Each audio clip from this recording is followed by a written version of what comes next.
Turn up your volume. Because you're about to listen to The Sick Podcast. Coast to coast college football. Oh, the band is out on the field. He's going to go into the end zone. He's going into the end zone. The sickest college football podcast. There goes Davis. Oh, my God. Davis is going to run it all the way back. Auburn's going to win the football game. Auburn's going to win the football game. He ran the missed field goal back. He ran it back 109 yards. It's going to be sick.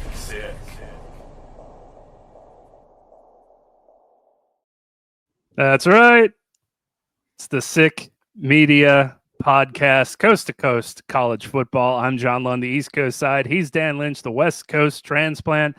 Dan, we are a stone's throw away from the college football season when we record this. I don't know if you have the days mastered, but it's getting to be that time. And we still have one more conference to talk about and go over their media days. That would be the ACC. We don't want to leave them out as a remaining Power Four that we haven't talked about, but we're very excited that we're in the home stretch here for college football coming back.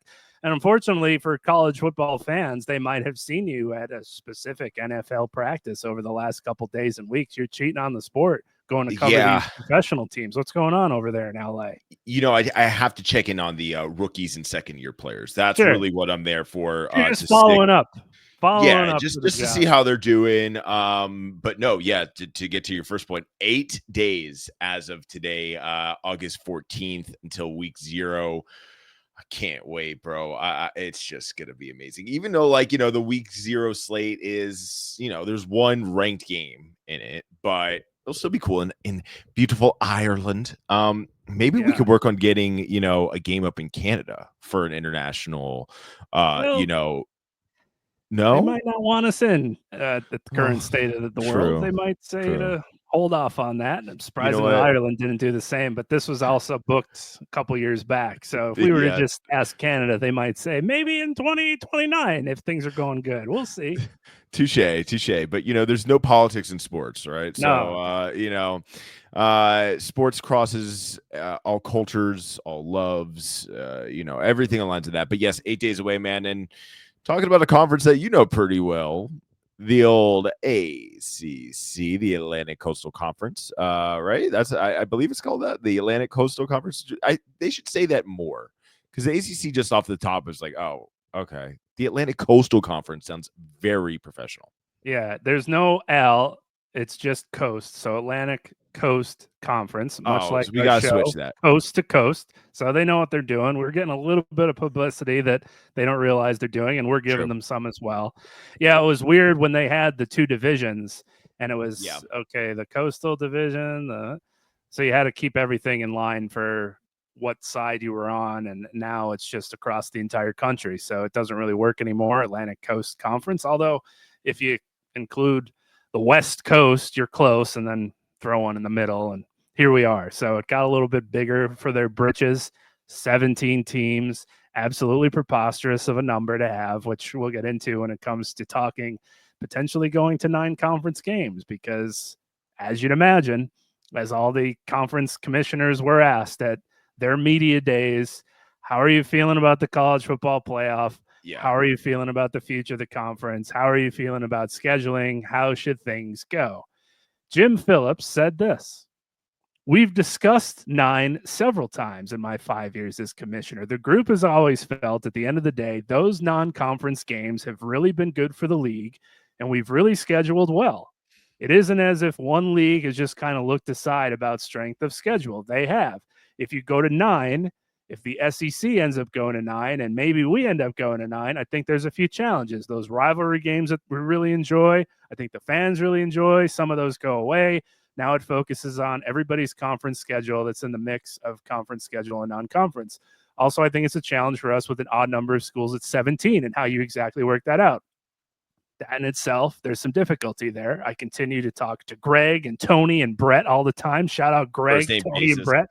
Yeah, we have frequent conversations. No one's kind of moving on a vacuum with this. We're exchanging thoughts. We'll see. At the end of the day, I like where our league's at. I like we're at 8 games because we're playing the type of caliber that I described. 26 really good non-conference games, but we'll adjust if we have to. I think all of this remains a work in progress. interesting to look at the ACC in that there is a point that Jim Phillips makes where, because the conference has been a little bit more down than it has been in recent years, and the top tier teams, or the big names, if you will, haven't necessarily performed as they should to lift the conference up, aside from Clemson, who's really been the stalwart for the last decade or so. You could benefit from a strong non-conference schedule because you might not play the quote-unquote lesser ACC teams, be forced to play them. You could play a couple more challenging games, and that'll help you in the long run. So in that aspect, he's not wrong. No. It's, of course, are you scheduling those good teams 10 years out, where this year, next year, et cetera, it'll benefit, and it's not going to be those cupcake games or teams that maybe aren't to the level they were when you scheduled the game. So there's pros and cons, of course, to all the conferences, to what all the commissioners said. And here's some now with Jim Phillips wanting to stay at 8 because he feels the non-conference games are important for them. Every time I think of the ACC, I just flash back to my time with the Pac-12. At the end of the Pac-12, when all the realignment kind of happened, George Kliavkoff kind of was saying very similar things, right? Like, hey, well, if this conference is doing this, then we can too. And if you look at this schedule, it lines up with theirs. And it's just like, hey, but what's actually happening on the field? What are the teams actually looking like? Are you just going to have, 2 teams at the top? Just kind of like the Pac-12 had for like the last 6 years of its final existence. There's so many correlations between the two conferences. It just gives me flashbacks to them. And there are so many blue bloods in the ACC where this should not be happening. Obviously, you're in this, most of the teams are, in the South or the Southeast, and they get swallowed up by the SEC conference. A lot of great players go to the SEC. So there's issues there from just a recruiting standpoint and bringing players in. But I don't know, man. It just, every single time that the ACC gets kind of brought up, I'm like, this is just another rerun of the Pac-12. And I hope it doesn't get swallowed up, but it's just giving me, it's giving me deja vu. And of course, there's already the discussions. North Carolina is back up on top of their podium saying once 2030, 2031 comes, we're going to try for the SEC. Florida State was obviously touting that for the last couple of years, took Clemson things to court, and then we're a terrible vote away from making the college football playoff while they were trying to get out of the conference that they were currently playing in. Clemson, of course, being one, and I'm sure there'll be other teams that think about it because of the money that'll be involved. We have no idea what's going to come in the next 5 years, so who knows where things will be at. But looking ahead, you should be thinking, if we go to 9, it might not be as beneficial this year, next year, based on the talent of the teams that are currently as they are. But if these NIL deals and transfer portal ways are going to start calming down a little bit, and now that they're figuring out these monies that are going to be allotted to schools to spend on their teams, and even the playing field, in quotation marks, a little bit more, if you're looking down the road and think that it's going to be a little bit more fair for the ACC competing with these other teams, why not go to 9 with everybody else? All pull together so we can further the discussion along of the college football playoff and help the postseason, et cetera, et cetera, et cetera. Yes, just keep everything even. Straight across the board. That fixes so many things. And again, I love the ACC. I think there are some really good teams in this conference that are going to shock people this year. I had a guy who was at UNC this week and was like, listen, man, I know there's a lot of hype behind Belichick, but they looked good. They looked efficient. Obviously people are really high on Clemson.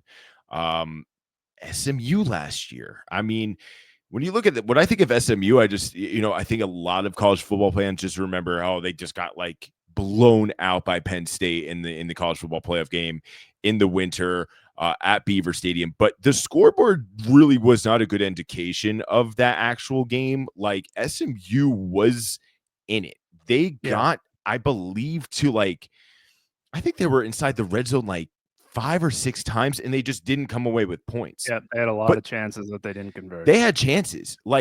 they totally could have beat him. And like, listen, Abdul Carter was on that team, probably the best defensive player, straight up in the draft, was there, and they were blocking him pretty well. I mean, they were in the game. I think that game is a lot different if it's played in the South, not in the cold. I mean, listen, that's just how the playoff worked itself out. But the ACC is not that far off. That's the other side of it too. There's such a negative this dark cloud around the conference where it's like, hey, let's let the players play. I like the quarterback at FSU that they brought in, the kid from BC. It could be an interesting conference this year. And what's the beauty of the new era of college football is we don't know until the games are played. Who saw in Indiana last year? Absolutely no one. Who's saying that there can't be? Who's saying that the Indiana of last year can't be from this conference? And you're getting big names to come back to the ACC or start in the ACC. You mentioned North Carolina, and obviously Bill Belichick is going to be a huge storyline. You mentioned Boston College. Bill O'Brien has his resume, a lengthy one from his National Football League days and some of the stuff that he's done in college football. You've got GMs coming to these teams. Andrew Luck going back to Stanford to get his toes a little wet in the water to see what he could do there. You got obviously Lombardi footing the bills for North Carolina and having to be the spokesperson for that. So you Justin Wilcox, baby. Yeah, you got people scattered about that aren't running for the hills when you mention the ACC. And if we're to believe that things will find their level as water does, wait a couple years for some of those other programs to start building. And once people are able to figure out how to build with NIL and the transfer portal better and better as it continues and hopefully gets regulated a little bit further and further, let's see what happens. You don't have to run for everything, and it doesn't just have to be this year is the year. And that's unfortunately too many people's mindset where they're not necessarily thinking long-term when they should be about some of these things. You don't have to panic just because something's not going your way right now. If you look through the history of college football, it's not just one name atop the leaderboard for 60, 70 years. Things fluctuate, things change, and your name might be called next. You don't know. But if things are on the upward, just hold on a second before we start blowing everything up again.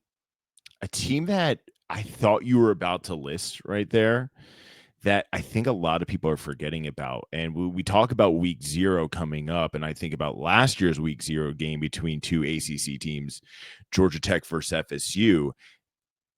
And I'm going to bring up the Yellow Jackets here, brother. I think they are dangerous. I believe they did not get ranked in either of the polls. Correct. Which was a little shocking to me. I love what Brent Key has. I love the offensive line there. I love Haynes King. I love their run game. I think they could be very sneaky too. Okay, so let's just go from the top ACC schools. So let's say Clemson's could be really good this year, right? We could pretty much agree on that. SMU. Well, I'll give you the list. Okay, give me the list. Yeah. This is one of the conferences that thankfully still does do a media preseason poll, and we they're love not you. afraid to Thank you, Jim Phillips. Go against it. So there was 183 media voters. Clemson, of course, led the way. 167 first place votes. 2 was Miami, as you mentioned. 7. SMU 2. Georgia Tech 2 to end up in 4th. Okay. Louisville, Duke. Yep. Sorry, Louisville. Don't want to offend the ACC fans listening. My fault, Katie George. Florida State is 7th. They got 4 first place votes. North Carolina 8, Pitt 9, NC State 10, Virginia Tech 11. 1 person voted for them. So shout out to whoever in the media threw them a bone there. Syracuse, Boston College, Virginia, Cal, Wake Forest, and Stanford round out your 17. Oh, so come on. Georgia Tech is right there in the eyes of the people that cover the conference. If you look at the AP top 25, we'll go over that in a little bit for all the teams, but Clemson, Miami, SMU, they're in the top 25, and others to receive votes is where you'll most likely find Georgia Tech. I see Duke's name there, Florida State. So they're in the mix for things. They got 63 votes. ahead of teams like Missouri, Tulane, Nebraska, UNLV, etc. 1 vote behind your USC. And Louisville has 90 votes. Again, Louisville. I'll get it right before the season's over with. Louisville. For the ACC fans. Louisville. That's my Northeastern PA coming out. We're Louisville people up here. Sorry to everybody that gets offended. We'll get it correct. But that's where things stand with the media and kind of how they're looking at things. And if you're looking at players specifically, you brought up Haynes King. The ACC players were named to the 2025 Manning Award preseason watch list, which hilariously did not include Arch Manning. Incredible troll job by the Manning family and the Passing Academy to not have him listed as one of the possibilities. Cade Klubnik from Clemson, Haynes King from Georgia Tech, CJ Bailey from NC State, and Kevin Jennings from SMU, fresh off his loss to Penn State, looking to get some revenge. So there is some Georgia Tech love happening, but let's make our show numero uno for the Georgia Tech love, Dan. Yeah, they're just tough kids. Like, I feel like no matter what, they're gonna give you a fight every single game. Another team that reminds me of that kind of like, I'm gonna punch you in the face and we might be down a touchdown the entire game, but like we're going to try and never give up. Syracuse, Fran Brown. Obviously, I am an original Jersey boy, just like Fran Brown. He just has an attitude towards him. I think he's recruited really well up there. There's a couple of really good athletes on the outside of that receiving core who I think will be able to get open. They're kind of in my dark horse territory, but again, just a tough team. And you can never count out Pitt either. Pitt's always going to show up and, play smash mouth football too. So the one team, though, I mean, I think people are a little bit too high on Duke. It's a kind of a hard schedule one. Manny Diaz, I mean, he's just prove it. I need to see it there. I wish, I somewhat root for the Temple Owls, and he did it very dirty. So I always kind of have a little bit of a gripe with Mr. Diaz here. But you and Zach Gelb. Oh yeah, let's go hootie Temple hoot, grad, baby. so he's even worse. Yeah, hootie hoot. But yeah, man, it's going to be interesting in the ACC. And hopefully a fun conference, kind of like the Big 12. I mean, the Big 12 could definitely be the conference of cannibalism, but I could totally see the ACC eating itself up too. Yeah. So the numbers, I didn't write them down, but thankfully now most of the gambling sites have them in one nice place for conference, so you could easily look at what's going on. I'm a little surprised that Clemson is getting plus 105 to win the ACC. With all the hype that they're getting, Cade Klubnik, obviously a Heisman hopeful, Dabo finally deciding to go and look in the portal and really take this NIL thing to heart after just poo-pooing it for several years, which made no sense at all. But him and Mike Gundy sticking to their guns. They had no reason to get in there until they did. So now we're living in Dabo's the Lord's portal. his ways. The portal of Jesus, baby.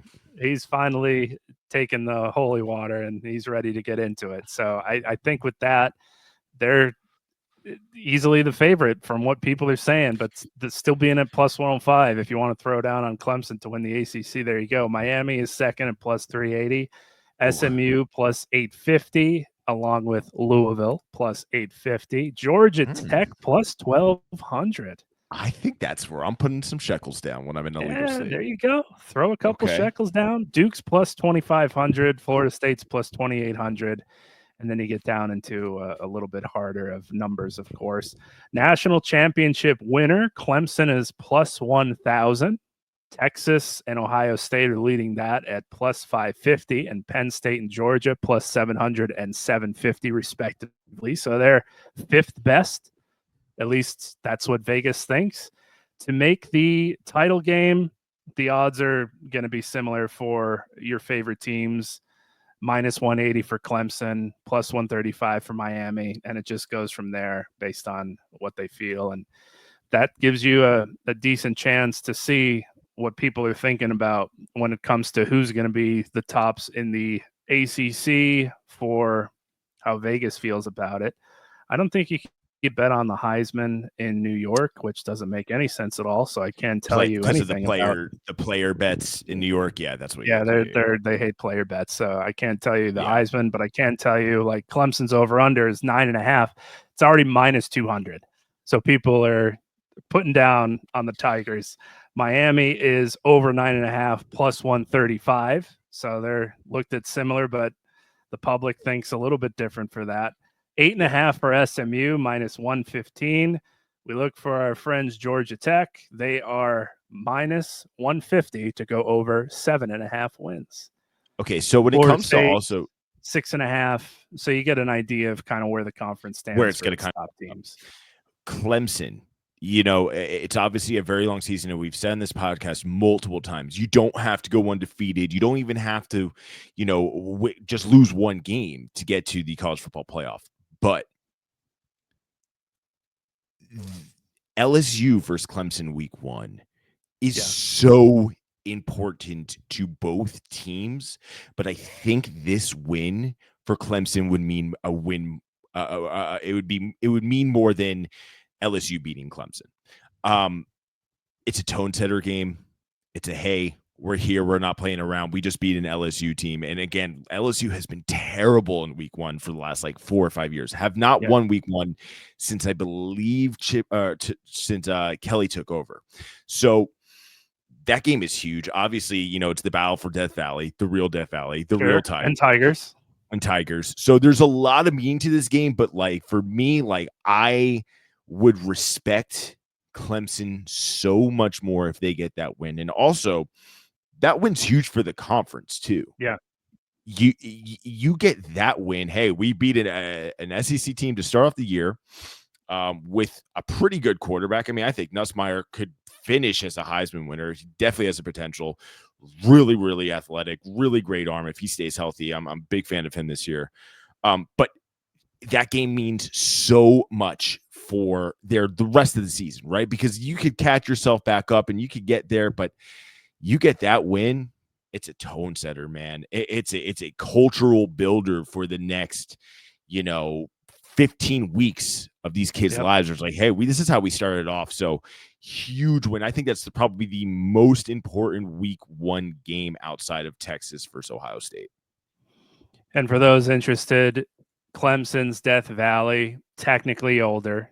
Memorial Stadium, officially opened in 1942. LSU's Tiger Stadium began being called Death Valley in the 50s or 60s, with the nickname evolving from Death Valley due to the stadium's noise. Loudness, yeah. Clemson's official website says the nickname originated in 1945 when an opposing coach used the term after our particularly lopsided loss. That doesn't really tell us much.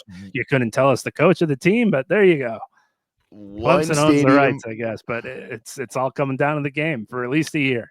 One stadium has a live tiger in it, though. It's true. Okay, and that, well, actually, I believe Mike the Tiger does not live in the stadium anymore due to some PETA laws in the beautiful Southeast. That's frowned upon now. Yeah. If you remember last year, they had this. They were calling it a Temu tiger because they rented a tiger to bring onto the field, but still they don't have that in beautiful. Where is it? Greensboro, South Carolina. Where is it? Or is it in Clemson, South Carolina? I forget where it actually physically is. But they don't have that there. So that's where as of right now, I'm leaning a little bit towards the one in Baton Rouge. But hey, you win this game, the naming rights is yours. That's what your stadium is. But yeah, it's gonna be awesome, man. And again, this game is gonna be huge for LSU too. You get this win here, you're setting off your season on a great foot. But yeah, it's gonna be awesome. I can't wait, John. I can't wait, bro. Yeah, and put it in. We need it. Clemson has a lot of fun games against the better teams of the ACC too. So it's not like their potential run to winning the conference is going to be because they had an easy ride. Now, some of the games are at home, of course, but they have to go to Georgia Tech. They're going to host Syracuse. They have to go to North Carolina. They have to go to Boston College. They play SMU, albeit at home. They play Duke. They play Florida State at home. They go to Louisville. They're going to go to South Carolina for that rivalry game. So it's not like they're going to have a cakewalk to get into the end of this thing. And that's probably why Vegas is still giving you money if you want to put down on them. So it's not going to be some fluke if Clemson is back and atop the ACC, they're going to have to earn it this year. And I think that's exciting for the conference because it's going to be exciting for those other teams having that target on Clemson's back. Let's see what we're made of. North Carolina playing Clemson with Bill Belichick on the sideline, followed by Bill O'Brien. Come on. They're must watch basically every week, not even just for being really good, because they're going to be playing really good ACC teams. Yeah, there's definitely storylines there. And listen, you said Stanford 17. Yeah. Look what happened to ASU last year, bro. Look. Yeah. Hey, listen, there's are brainiacs and nerds in Northern California, but listen, you got Andrew Luck now in the booth up there. He'll probably throw a headset on and see if he can't call down a couple things to that offense. Come on, he's Andrew. Probably at practice getting into it, making sure the defense is up to par. So who's to say? That dude's got a lot of bullets left in his arm. He left a lot of bullets to be thrown when he decided to retire. If nobody's running at him full speed like with that shit Colts offensive line, he'll be okay to just stand back there in a red jersey and sling it around a little bit, get those boys ready. He technically actually might have like a year of eligibility left. But no, he already went pro, but whatever. Who cares? You can do whatever you want in today's college football, But yeah, it should be a really fun year for the ACC. And, I hope we always make this argument, right? Like if Texas is back, college football is good. If USC is back, college football is good. If the ACC is back, college football is good, right? The more competitiveness that we have for every single conference, and just leaving one conference out and making fun of it, it doesn't do anything for the entirety of the sport. I mean, trust me, out west, that's how we felt. It was like, oh, everyone's picking on us, little old Pac-12. But if the Pac-12 was good and people respected the Pac-12, the entire rest of college football as an entity is better. So let's go ACC. I'm kind of pulling for them this year. At least for someone. If the media is any indication as to whom will be good, if you have Clemson, Miami, SMU, and Georgia Tech and Louisville as two sleepers from your top five, and then you throw in any two from the remaining top five, whether that's Florida State to come back again, UNC, Pitt, Duke, NC State, those are great storylines, and it'll be incredibly exciting for the conference if that could happen. So you just need a couple teams to step up that may be looked down upon. You need Fran Brown to put his staff in the ground and get Syracuse up to par. And if you can find a Heisman candidate laying there in the transfer portal again in the next couple of years and you snag them, you never know what will happen. So I think this is going to be a Clemson year again where Dabo is back at top of the conference, but he's not going to be alone, where the gap isn't going to be as huge as it's been in years past. I think that's going to be great to where the teams that they potentially will end up beating, of course, want to beat, at the end of the year won't be looked at as cake games or easy games or look at their record or look at their ranking.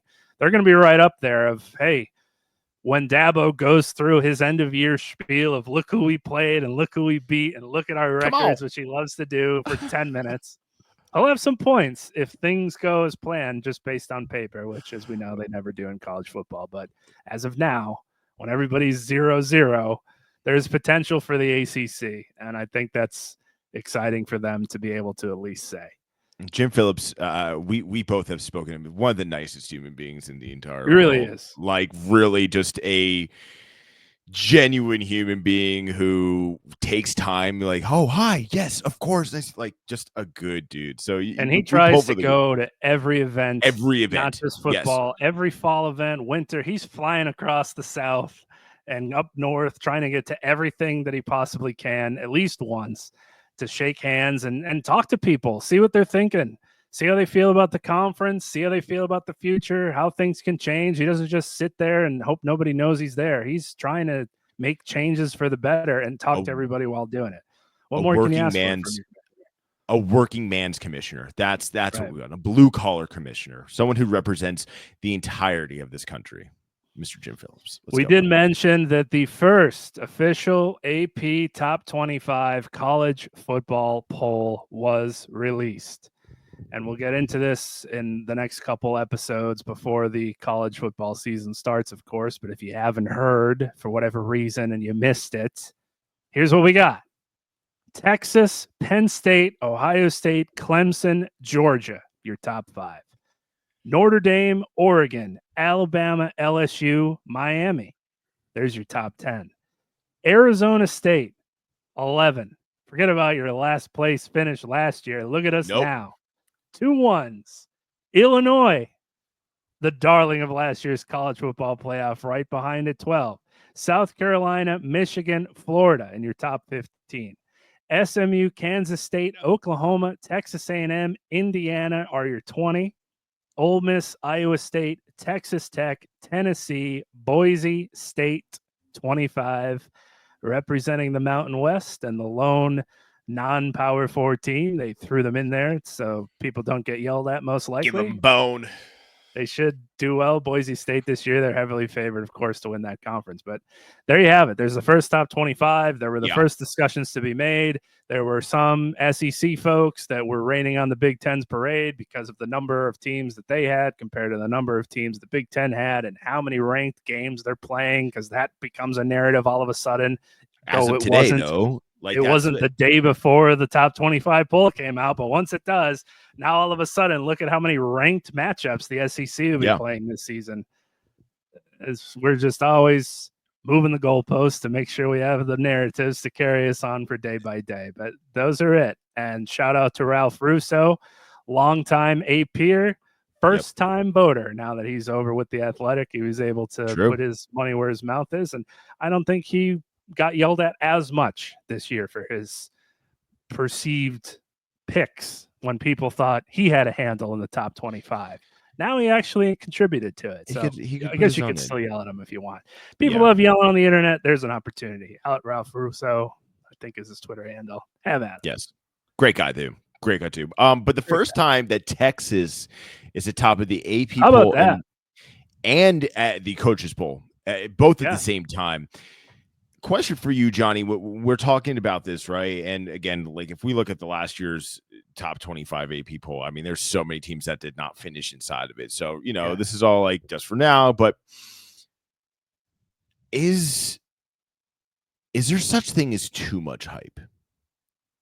Is there much such thing as too healthy of a preseason? Everything looks good on paper, but every time I think of Texas, I'm just like, this all looks fine now, man. But you remind me of communism. On paper, it looks like it's going to work. But then, when you put it to task, it doesn't. Let's hope for starters that continues. Yes. Well, yes. But yeah, man, I don't know. There's just something. I have a bad taste in my mouth about Texas. I don't know what it is. I don't know if it's just like, hey, I haven't seen enough from Arch yet. Yeah. But then I look at their defense and I'm like, I think that's the best defense in the country. I think BJ Hill is going to be a top 10 pick. I mean, I'm just so back and forth in it. But to go back to my main question, is there such thing as too much hype? Non-college football, as we've learned, and I think current day coaches have done a great job at somehow not allowing their players to get too much wrapped up into it. And I don't know how they're able to do it now in 2025 with how much advancements we've made with social media and the noise that these players are constantly getting filled through their DMs on everywhere they go, especially if they're not doing well, just getting pounded. Mm-hmm. But seemingly these coaches, and especially the top tier ones, make their program cancel out that noise. And Sark was great at it last year, and he often talked about it, and his players said the same. Like, we're just going week by week, playing every week like it's our national championship game. We're not thinking about anything else, and we're moving forward. As hard as that may be to do logically, how can you possibly keep that noise out? It seems like a lot of these teams have guys in the program that are able to do it. And of course, that's a coaching point and a recruiting point that they want players like that on their teams that aren't going to get wrapped up in the hype. And we'll see with Texas. We'll see with Penn State now being the 2 team, which has had some decent luck for it, being the number 2 team of an AP poll. Ohio State defending national champion. How do you rebound from that? People now think Clemson is officially on top of the ACC, even though they won the conference last year. It's a little bit overlooked with what was going on in 2024. They're back. Where's Georgia stand? Notre Dame, again, here we go. What are they going to do as a non-Power 4 member? Well, who do they have to beat? Oregon's going to get people to talk about them, and Pac-12 former fans are going to be talking about them. And Alabama, 7, LSU, Oregon, and yeah. is Miami back? Like, you can make these large, loud arguments and discussions for all the teams now that have numbers by their name. It's crazy that the sport does this, but somewhat even crazier that the coaches themselves are so crazy that somehow they keep their players focused on the task at hand for the most part. We often don't hear there was disruptions in the locker rooms and guys were more concentrating on their NILs and their Lamborghinis and their next deal. They still want to go out in the field and win. And that's been most impressive for these teams that have stayed up top in the last handful of years, that they've been able to keep the noise away from what's going on in the outside world. It's crazy that now everybody's got the spotlight on these teams. Gamblers, casuals, everything is coming at them week by week. I think at this stage of college football, there hasn't been a better time where teams are able to keep that bubble around their guys, at least their star players, better guys, where week by week they're just focused on the task at hand. It's crazy to watch it happen in real time when these big games come and the guys talk before the game. They're like robots. They don't give you anything. After the game, they don't give you anything about the next week for the most part. Maybe Thomas Castellanos, to shout out the ACC, might be like, hey, I could kick Alabama's ass. And he's like, hey, buddy, he lost the starting job at Boston College. Let's pump the brakes and make sure things are going well at Florida State. But for the most part, everybody's now just a perfect encapsulation on what the PR team and the coach wants them to say. And we don't want any bulletin board material. It's crazy to watch how in tune these dudes are week by week. They're not even apt to just talk about, like, what do you do on Sundays? You play video games, you go out, you playing pool. I don't know. We're back in the film room. We're ready for next week. Jesus, we're focused. You can let everybody know you're going to Penny's on a Wednesday. It's not going to be the end of the world. Maybe not that, but you should. I also just think, I think if you asked we could ask a star college football player, do you know what the AP poll is? Yeah. I don't know. Did you know, or did your group chat with your boys from high school, back home, other kids on campus? Did your phone immediately get flooded with 600 text messages once this went live, and you had to just ignore all? The other side of it too, though, is I think the kids at the top, right? So like a Texas or an Ohio State, but a lot of these, these conference media polls are not available anymore. But if you're like ranked 10 or below or 10 or above, right? So 11, 12, 13, 14. That's when the coach might be saying they ranked you guys 17th in the conference. It completely shifts. It's either we're exactly where we should be, or they don't believe in us, and it just goes the other direction. Exactly. Or, I guess you could do reverse psychology. They think you're the number one. Are you really the number one team in the country? Show it. Yeah, you could be like Kirby Smart and have the best team in the country and still be like, no one believed in us. No. Really? Yes, exactly. You just won the national championship, and we all said you would. What are you talking about? Your players are saying the same. What elixir did you give these guys? Or they think that the whole world was against them when that was not the case. The things they could get in these dudes' minds, the bulletin board stuff they put on the walls, it's crazy, and it works. Yeah. It's a special kind of mind to play football, as you know, Dan. You got to be a little screw loose on certain areas and just let things go. That's how you're successful. I'm looking at this top 5, right? So you got Texas, right? Arch Manning coming back. He has played, but he hasn't been a full-time starter, right? Right. Penn State. You got Aller, one of the best quarterbacks. Okay, through Ohio State. Still have not named a quarterback yet. Yeah. Clemson. Cade is coming back. And then Georgia. Unknown. We just don't know yet what he's going to do. He played a little bit, but it looked like the moment was a little big for him last year. So, that's the other side of this too, is like there are just so many new quarterbacks inside this top 10, let alone the top 25. Yeah. And that's why it's going to be very interesting. I agree. And I think you were spot on in saying history repeating itself, where it won't be shocking to look back at the top 25 come January and see how many teams are no longer in it and what teams took their place. It shouldn't be a surprise when that's the case. It will be. And that's sometimes what happens in college football, and nothing wrong with that.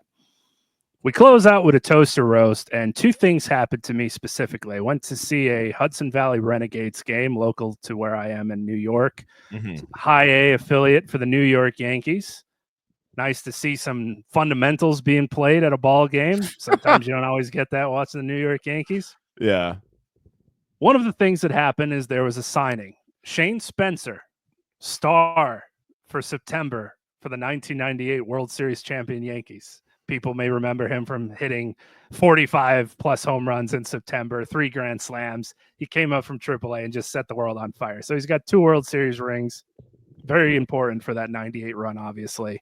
I believe he's the one that threw the ball in that Derek Jeter ended up doing the flip against the Oakland A's and had that highlight play. So I didn't get to ask him. I know exactly who you're talking about. Throw. Okay. Yes. I know. That's our guy, Shane Spencer. I should have asked him what happened on that throw. Did you throw it in the perfect spot? And the only one that knew it was going there was Derek Jeter, is most likely the answer he would give. So I get up to the booth. Like kind of a blockhead. Blonde guy. Hair, yeah. Legend. Yes. Okay. Flash in the pan for the major leagues, but while he was there, he had his moments, and especially for Yankees fans, he had his moments. So he was there at a signing. He coached a little bit for the Renegades for a couple of years, and I asked the guy at the desk, "What's the fee? What's going on for an autograph?" And he said, "Well, it's $50 for a signed baseball and a signed photograph." Okay. And the first thing I thought was, who would I pay $50 to get a signed item and a picture with? And unfortunately for Shane, I don't believe it to be Shane Spencer. Legend. So I was fine just getting the baseball. And at 35 years old, I was more than fine than just shaking his hand a couple of times and having a conversation. I told him how big a fan I was when I was 9, how my all-star number when I was 10 was 47, how we appreciate what he did for those couple years. He talked about coaching his niece in softball in the professional leagues and how cool it is to see that game advance and coach high school girls and what the game is like compared to the guys. I asked him about Old Timers Day and a little flub he had in left field where he fell down and kind of did a tumble. Turns out it was on purpose. He was trying to throw the ball into the stands to these kids, but his body was a little bit too old for what his mind thought he could still do.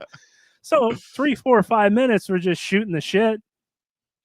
And it was a great time to just meet somebody. I didn't need a picture to validate that conversation and meeting him for social media, which is just what those things are. Yes. You don't need to have a picture of everybody that you meet. Who are you showing it to in your inner circle? You're going to show it to your kids in 20 years? Or are you just going to be able to tell them, like, I don't know, our parents did and our grandparents did? Now, whether or not they're elaborated as years go on in their life is a different story, but they would just say, yeah, I met Joe DiMaggio waiting for the train in 1942. Cool. And that was it. You didn't need to get a selfie to have that moment. So Toaster Roast, needing a picture with a famous athlete, celebrity, we are lucky enough to sometimes just working around those types of people as a job, and you're obviously not going to do it on the clock, but you've been around some pretty high-end people when it comes to Los Angeles. Do you need to snap a photograph around all of them just to show us all that you met them, or is it okay to just know, hey, it was pretty cool to shake that guy's hand and say hello for 3 or 4 minutes?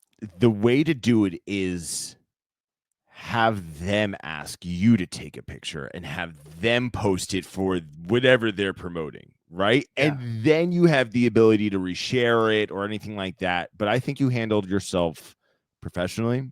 I think you handled yourself, you know, as this beautiful show on television, Bluey, treats their viewers with respect. Sure. And I think you handled it like a gentleman. So I am toasting to reading the room, seeing if there's an opportunity to take the picture, right? Because, like, hey, listen, if there's someone that you really like and you see them out in the wild, hey, like, is it cool if I just take a picture with you real quick? Did I take a selfie with Brett Gardner in New York when he was hailing a cab outside of a hotel? Maybe. Yeah.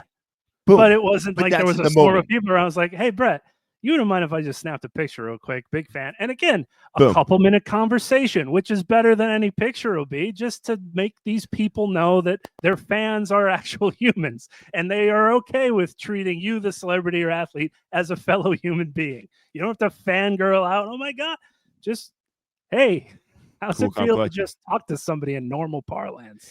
Yeah, no doubt. But I have been around some people who want their picture taken. Like they want you to come up to them and make you feel special, because that celebrity, it's a drug, and if once it's taken away, it's very hard to get back. So once people come up to them and like, hey, can I take a picture real quick, or like just a recognition, like they love that. They thrive off of that. So I've been around both.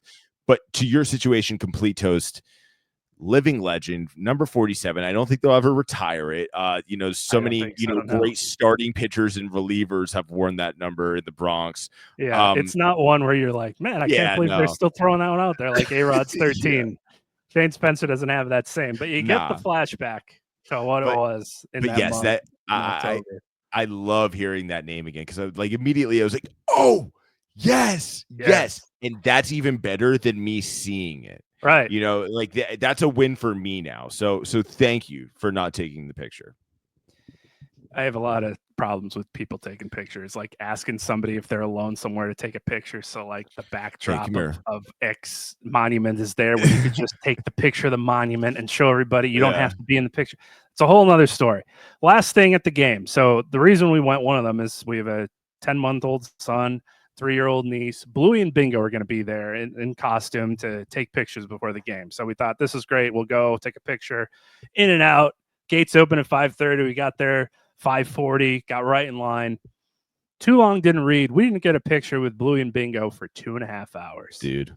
And we didn't sit down in our seat till the bottom of the 6th inning of the game, which most of was missed because we were standing in line waiting for this group to have us go up and take pictures. There had to be 2,000 people in line behind us, and I guarantee you maybe half got to get a picture. Now, of course, after the game, if you didn't get a picture, come to the box office. We'll get you tickets to another game.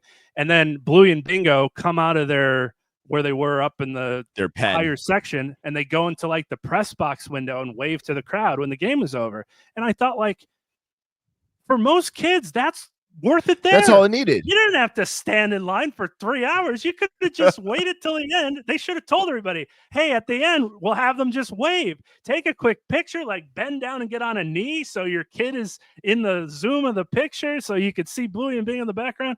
Just unbelievable circumstances that people were waiting in line all night to get a picture with Bingo and Bluey. So toast or roast, waiting in several hour-long lines for something such as that for your child, it's toast. Think of the kid, etc. Yes. Even though my son won't remember anything for 3 or 4 more years, and we'll just have that picture and the story to tell him one day. But the smiles of these kids' faces coming out of the picture, there was like 6 or 7 before us that we saw pass.